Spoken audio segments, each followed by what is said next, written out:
اللهم من احييته منا فاحيه على الاسلام ومن توفيته منا فتوفه على الايمان آمین. آمین. کل نفس ذائقۃ الموت، یہ قرآن حکیم میں کئی دفعہ یہ آیت ریپیٹ ہوئی ہے کہ ہر جان کو موت کا مزہ چکھنا ہے. اور یہ بات بالکل طے ہے کہ ہر شخص کی موت کی جگہ، ٹائم، سیکنڈز تک اللہ تعالیٰ نے ڈیفائن کر دی ہے اس کی تقدیر میں. وہ آگے پیچھے نہیں ہو سکتی، نیور، ناٹ ایٹ آل. اور یہ جو بخاری مسلم میں آیا نا کہ جو شخص چاہتا ہے کہ اس کی عمر دراز کر دی جائے، اس کے رزق میں فراوانی ہو، وہ اپنے رشتہ داروں کے ساتھ حسن سلوک کرے، تو یہ بھی تقدیر میں لکھا ہوا ہوگا کہ اس کی عمر ہے 60 سال، لیکن یہ اپنے رشتہ داروں کے ساتھ حسن سلوک کرے گا، اللہ تعالیٰ اس کی عمر 70 سال کر دے گا. وہ بھی لکھا ہوگا، وہ 70 ہی ڈیفائن ہوئی ہے. وہ 60 کا 70 بننے کے بعد جو 70 ہے وہ اللہ تعالیٰ نے لکھا ہوا ہے. ٹھیک ہو گیا جی؟ تو یہ اللہ تعالیٰ کے یعنی فیصلے ہیں. قرآن حکیم بالکل واضح ہے. سورہ آل عمران میں آتا ہے کہ جب غزوہ احد کے موقع کے اوپر منافقین نے کہا نا کہ ہم نے اپنے بھائیوں کو منع کیا تھا کہ احد کے میدان میں نہ جاؤ ورنہ قتل ہو جاؤ گے، تو اللہ تعالیٰ نے فرمایا اگر ان کی موت کا وقت آ چکا ہوتا یہ خود کھینچے چلے جاتے اپنی مقتل گاہوں کی طرف، یہ اپنے آپ کو روک بھی نہ پاتے. پھر سورہ نساء میں آیا کہ تم اپنے آپ کو مضبوط قلعوں میں بھی بند کر لو نا، موت تمہیں وہاں پہ بھی آ کے جائے. وہ موت کو آپ ٹال نہیں سکتے، ایک لمحہ نہ آگے ہوگی نہ پیچھے. سورہ لقمان کے بالکل اینڈ میں آتا ہے نا کہ 5 علوم اللہ تعالیٰ کے ساتھ خاص ہیں. ان میں ایک ہے کہ کوئی جان نہیں جانتی کہ اس کو کس زمین میں موت آئے گی. ہاں اللہ تعالیٰ وحی کے ذریعے بتا دے، جیسے مسلم شریف میں حدیث ہے نبی صلی اللہ علیہ وآلہ وسلم نے غزوہ بدر سے ایک دن پہلے زمین پہ لکیریں کھینچ دی تھی بدر کے میدان میں. یہاں کل ابو جہل کی لاش ہوگی، یہاں عتبہ کی ہوگی، یہاں امیہ ابن خلف کی ہوگی. سر اب آپ عمر سیریز دیکھیں نا، وہاں آپ کو لاشیں پڑی ہوئی نظر بھی ہیں. ٹھیک ہو گیا جی؟ تو یہ آپ صلی اللہ علیہ وآلہ وسلم نے پہلے ڈیفائن کر دی تھی ساری چیزیں. تو یہ اللہ تعالیٰ نے آپ کو وحی کے ذریعے بتایا تھا. اللہ تعالیٰ بتا سکتا ہے اپنے پیغمبر کو. تو واقعی موت کا وقت مقرر ہے، وہ ٹل نہیں سکتا. لیکن اس پہ یہ بھی سوال ہوتا ہے کہ اگر کوئی شخص کسی کو قتل کر دے تو پھر اس کا کیا قصور ہے؟ وہ اللہ تعالیٰ کا ایک قانون ہے. اس نے مرنا تو تھا، اس میں کوئی شک نہیں ہے، لیکن دنیا میں اللہ تعالیٰ نے رولز اور ریگولیشن کے ساتھ دنیا کو جوڑا ہوا ہے. سورۃ البقرہ میں آیا کہ قصاص میں انسانیت کی زندگی ہے. سورۃ المائدہ میں آیا جس نے ایک جان کو ناحق قتل کیا اس نے پوری انسانیت کو قتل کیا، اور جس نے ایک شخص کی جان بچائی پوری انسانیت کی جان بچائی. لہٰذا یہ جو کوئی کسی کو قتل کرے گا تو قرآن میں ہے قصاص کے اندر انسانیت کی زندگی ہے. انسانیت 2 چیزوں پہ چل رہی ہے، احترام جان اور احترام مال. اگر یہ 2 چیزیں نکل جائیں تو معاشرہ نہیں چل سکتا. گوروں کا معاشرہ ہم سے بہتر کیوں ہے؟ بغیر ریلیجن کے بھی احترام جان احترام مال ہے، جسٹس ہے، انصاف ہے، عدالت آزاد ہے، جہاں پہ احترام جان بھی احترام مال بھی ہے. سالوں تک وہ ثبوت ڈھونڈتے رہتے ہیں، اس کے بعد بندے کو پکڑتے ہیں. یا بندے پکڑ کے غائب ہو کے مر جاتے ہیں، ان کے رشتہ دار عدالتوں کے چکر کاٹتے رہتے ہیں کہ جی ہمارا بچہ اٹھایا گیا. نہ عدالتوں کو پتہ ہوتا ہے نہ اور کسی کو پتہ ہوتا ہے. تو یہ چیزیں تو پھر ظاہر ہے کہ ایک ریونج کریٹ کریں گی نا. ہم اس لیے کہتے ہیں عدالتوں کو آزاد ہونا چاہیے، عدالت سے اوپر کوئی نہیں ہونا چاہیے. عدالتیں آزاد ہوں گی باقی سارا سسٹم بہتر ہو جائے گا. ٹھیک ہو گیا؟ تو یہ یعنی اللہ تعالیٰ نے وقت مقرر کر دیا ہے، وہ آگے پیچھے نہیں ہوگا. اور آپ دیکھتے ہیں کتنے لوگ موت کے منہ سے واپس آ جاتے ہیں. حضرت خالد بن ولید رضی اللہ تعالیٰ 100 سے زیادہ مار کے لڑے انہوں نے، اور جب موت کا وقت قریب آیا وہ کہتے ہیں میرے جسم کا کوئی ایک حصہ بھی ایسا نہیں جہاں پہ کسی نیزے یا تلوار کا نشان موجود نہ ہو.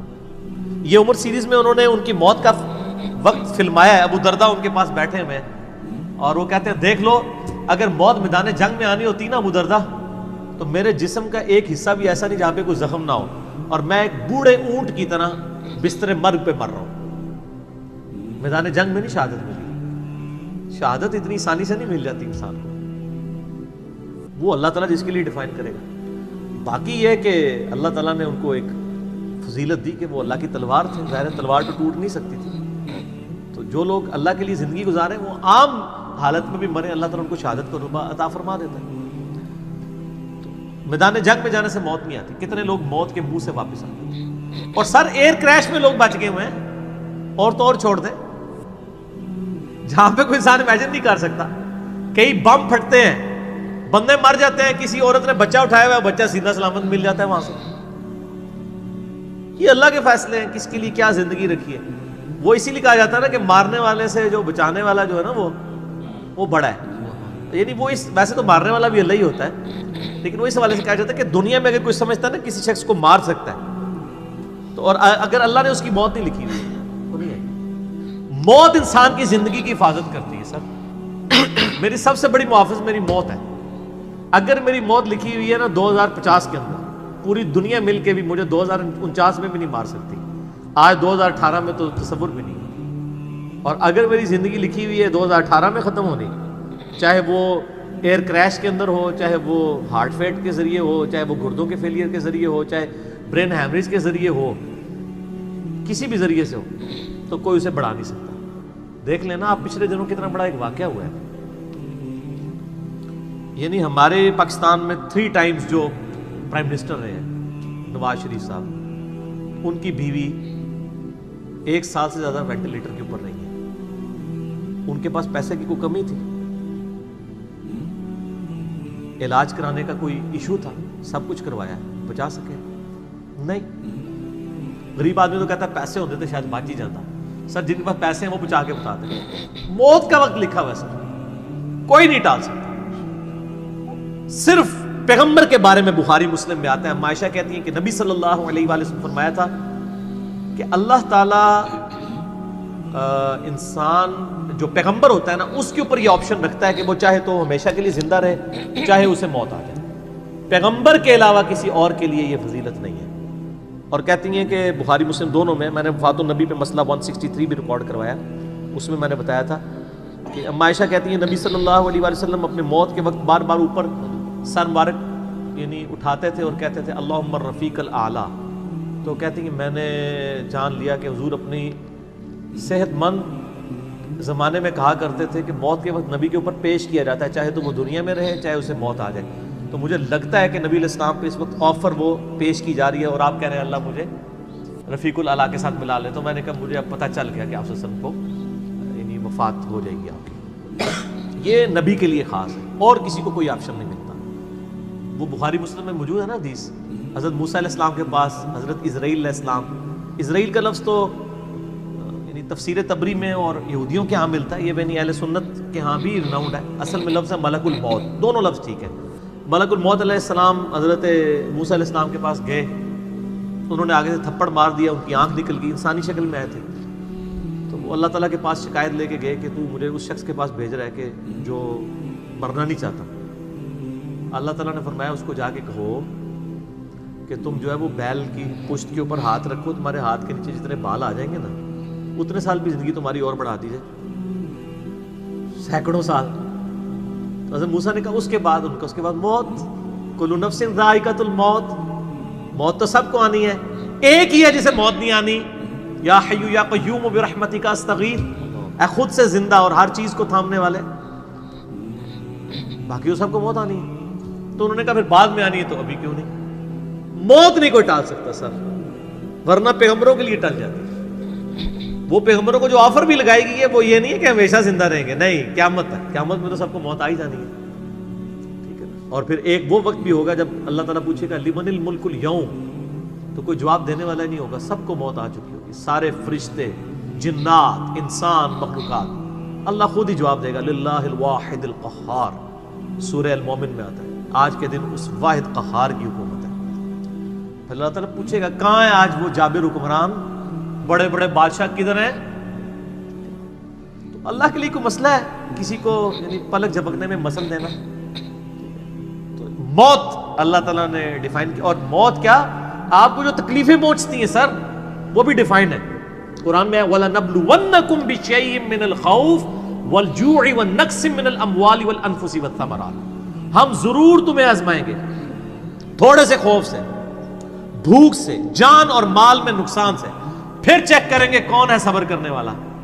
اور جو صبر کرنے والا ہے اذا اصابتهم مصیبت قالوا انا للہ وانا الیہ راجعون. تو پھر ان لوگوں کے ساتھ اللہ تعالیٰ ہوتا ہے جو کہتے ہیں ہم بھی اللہ کی طرف سے آئے تھے، اللہ کی طرف چلے جائیں گے، یہ تکلیف بھی آئی تھی الٹیمیٹلی تو چلی جائے گی نا. ان اللہ مع الصابرین، اللہ تعالیٰ صبر کرنے والوں کے ساتھ ہے.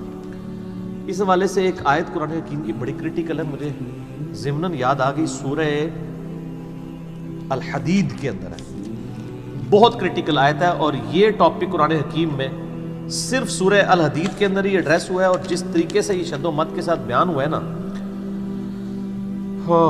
آیت نمبر 22-23، اعوذ باللہ من الشیطان الرجیم، ما اصاب من مصیبت فی الارض، کوئی مصیبت بھی زمین میں نہیں آتی، ولا فی انفسکم، اور نہ تمہاری جانوں میں، یعنی زمین پہ جتنے زلزلے آتے ہیں، طوفان آتے ہیں، سونامی آتے ہیں، قحط پڑتا ہے، یہ جتنے بھی عذاب آتے ہیں یا تکلیف آتی ہیں، اور نہ تمہاری جان میں، یعنی کسی کو کینسر ہوتا ہے، کسی کے گردے فیل ہوتے ہیں، کسی کی آنکھ ضائع جاتی ہے، کسی کے اوپر فالج کا اٹیک ہو جاتا ہے، کسی کو ہارٹ اٹیک ہوتا ہے، اللہ تعالیٰ فرماتا ہے یہ ساری تکلیف چاہے زمین پہ ہیں یا تمہاری جانوں پہ، الا فی کتاب من قبل ان نبرأها، وہ تو پہلے ہی ہم نے لوح محفوظ پہ لکھی ہوئی ہے، اس سے پہلے کہ ہم ان کو بھیجے،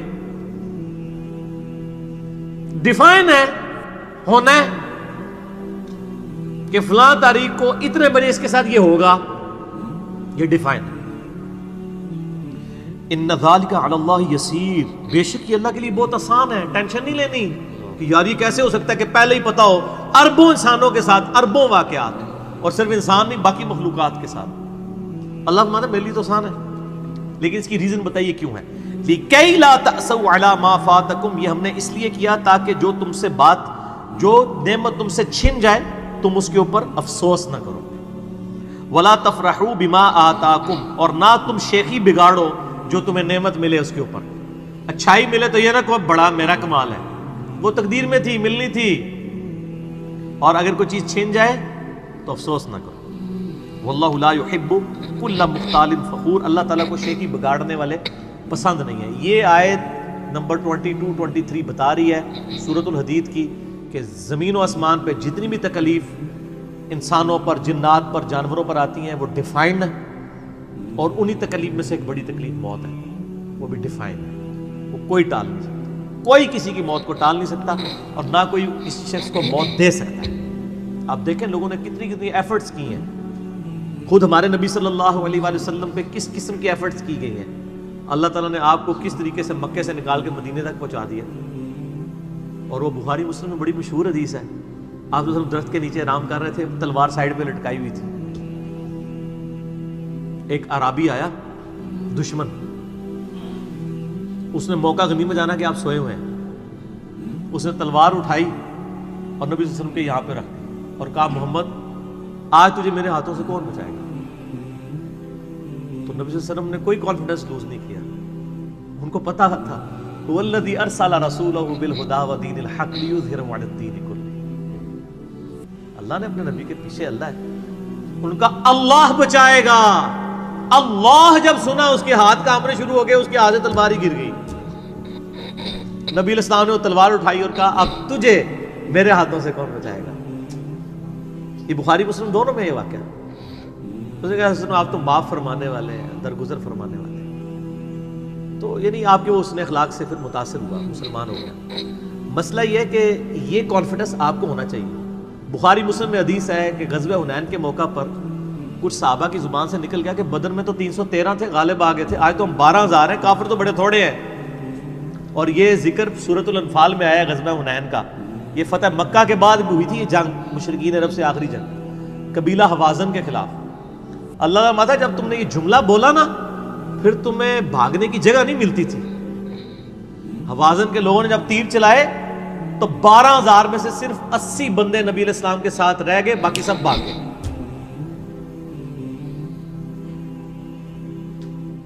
اور صحابہ کہتے ہیں، بخاری مسلم کے الفاظ ہیں، میں نے حضور کی معجزات والا جو لیکچر دیا ہے مسئلہ 131 اس میں بتایا کہ نبی علیہ السلام اکیلے آگے جا رہے ہیں، انا النبی لا کذب انا ابن عبد المطلب، میں نبی ہوں اس میں کوئی شک نہیں ہے، اور میں عبد المطلب کا بیٹا ہوں۔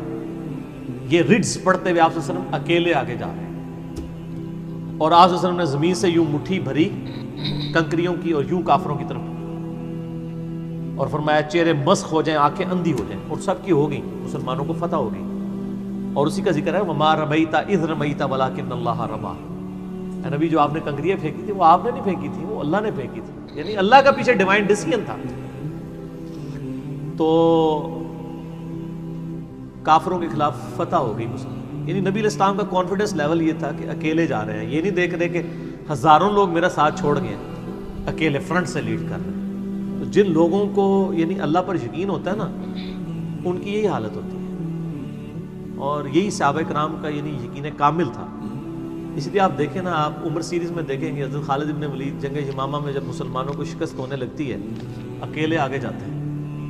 جنگ یرموک میں بھی ایسے ہی کرتے ہیں. تو جن کو اعتماد ہوتا ہے نا وہ پھر فرنٹ سے لیڈ کرتے ہیں کہ موت ٹال نہیں سکتی. موت کیا، تکلیف بھی جو آپ کو پہنچنی ہے، اور سر اسی کے ساتھ آپ زندگی گزار سکتے ہیں. اس کے بغیر آپ زندگی نہیں گزار سکتے، کڑ کڑ کے مر جائیں گے. آپ کس چیز کو کیٹر فور کر سکتے ہیں؟ ہم یقین کریں صبح اسکول بچوں کو بھیجتے ہیں تو دعائیں پڑھتے رہتے ہیں. کیا ہو سکتا ہے؟ ایکسیڈنٹ ہو سکتا ہے، وہاں پہ بچہ جھولے سے گر سکتا ہے، کسی کی ہڈی ٹوٹ سکتی ہے، کان پٹی پہ لگ جائے ڈیتھ ہو سکتی ہے. یار اتنی چیزوں کو کون کاؤنٹر فار کر سکتا ہے؟ اللہ. تو اللہ پہ توکل کریں، اور جب تکلیف آ جائے انا للہ و انا الیہ راجعون. صحیح مسلم میں حدیث ہے، نبی صلی اللہ علیہ وآلہ وسلم نے فرمایا جو شخص تکلیف کے وقت فوراً پڑھ لے انا للہ و انا الیہ راجعون اللہم اجرنی فی مصیبتی واخلف لی خیرا منہا، اللہ تعالیٰ اس کو اس کا بہتر نعم البدل عطا فرما دے گا. میرے یوٹیوب پہ کلپ بھی ہے اس دعا کے اوپر، مصیبت اور پریشانی کے حوالے سے یعنی بہتری کے لیے دعا، یہ کر کے لکھیں تو آپ کو کھل جائے گا. یہ آپ کو مشکات میں کتاب الجنائز چیپٹر میں پہلی جلد میں دعا مل جائے گی صحیح مسلم کے حوالے سے. ام سلمہ کہتی ہیں کہ جب میرا خامن فوت ہوا تو میں نے یہ فوراً دعا پڑھ لی، انا للہ و انا الیہ راجعون، ہم بھی اللہ کی طرف سے ہیں، اس کی طرف لوٹ کے جانے والے ہیں. اللہم اجرنی فی مصیبتی، اے اللہ مجھے اس مصیبت میں بہتر اجر عطا فرما، واخلف لی خیرا منہا، اور مجھے اس سے بہتر بدلہ عطا فرما دے. کہتی میں دل میں سوچ رہی تھی کہ اس سے بہتر مجھے خامد کیسے مل سکتا ہے؟ ابو سلمہ سے بہتر تو انسان حضور کے صحابہ میں بھی کوئی نہیں ہے. عدت گزاری تو نبی علیہ السلام نے رشتے کا پیغام بھیج دیا، ام المومنین بن گئی، اور ہماری وہ ماں ہے جو سب سے آخر میں فوت ہوئی ہیں. واقعہ کربلا کے بھی بعد فوت ہوئی ہیں ام سلمہ. واقعہ کربلا ان کی زندگی میں ہوا ہے، ام سلمہ رضی اللہ تعالی عنہا. تو یہ دعا یاد کریں، انا للہ و انا الیہ راجعون. اتنا حصہ تو قرآن میں ہے، باقی صحیح مسلم میں اللہم اجرنی، اللہم اجرنی، یہ جھٹکے سے پڑھنا ہے. اللہم اجرنی فی مصیبتی واخلف لی خیرا منہا. تو باقی ہم تو دعائیں کر سکتے ہیں، باقی صبح شام کے اذکار ہیں، اللہ کی طرف رجوع لائیں. وہ اتنی چیزوں کی حفاظت کرنے والا ہے. باقی سب سے بڑی تو حفاظت یہ ہے جو سورہ غافر میں، سورہ المومن میں آیا کہ اصل میں کامیاب وہ ہوا جو دوزخ کی آگ سے بچا لیا گیا. سر دنیا میں آپ کو کوئی کتنا عذاب دے لے گا، الٹیمیٹلی تو موت آ کے آپ کو آزاد کر دے گی. جب فرعون کے دربار میں وہ جو جادوگروں نے کلمہ پڑھ لیا تھا تو اس نے کہا تم نے میری اجازت کے بغیر پڑھ لیا، میں تمہیں تمہارے مخالف سمت کے ہاتھ پاؤں کٹوا کے تمہیں سولی پہ چڑھا دوں گا. تو انہوں نے کیا کہا تھا؟ انہوں نے کہا تو جو کچھ دے گا دنیا کی زندگی میں عذاب دے سکتا ہے نا، کوئی شخص کسی کے مرنے کے بعد تو اسے عذاب نہیں دے سکتا نا. وہ لاش تو وہ لاش ہی پڑی ہے نا، اصل چیز تو روح تھی نا. تو تیرا اختیار تو دنیا کی زندگی تک ہے. تو یہ کانفیڈنس لیول ہونا چاہیے کہ کوئی کسی شخص کو کتنی تکلیف دے لے گا، موت تو پھر بہرحال تکلیف سے آزادی کا ذریعہ بن جائے گی. اگر پھر اللہ کی مرضی کی زندگی گزاری ہے تو آزادی کا ذریعہ ہے، ورنہ اب تو کہتے ہیں کہ مر جائیں گے، مر کے بھی نہ چین پائے تو کدھر جائیں گے. تو سر یہ لوگ تو کہہ دیتے ہیں نا مر گئی تو جان چھٹی، نہ، مرنے تو بعد جان پھڑی گئی. چھٹی اس کی جس نے دنیا اللہ کی مرضی کی گزاری، جس نے دنیا اپنی مرضی کی گزاری تو اس کی جان تو پھر مرنے کے بعد اور پھنس گئی. ٹھیک ہو گیا جی. تو موت کا وقت مقرر ہے، کوئی نہیں ٹال سکتا.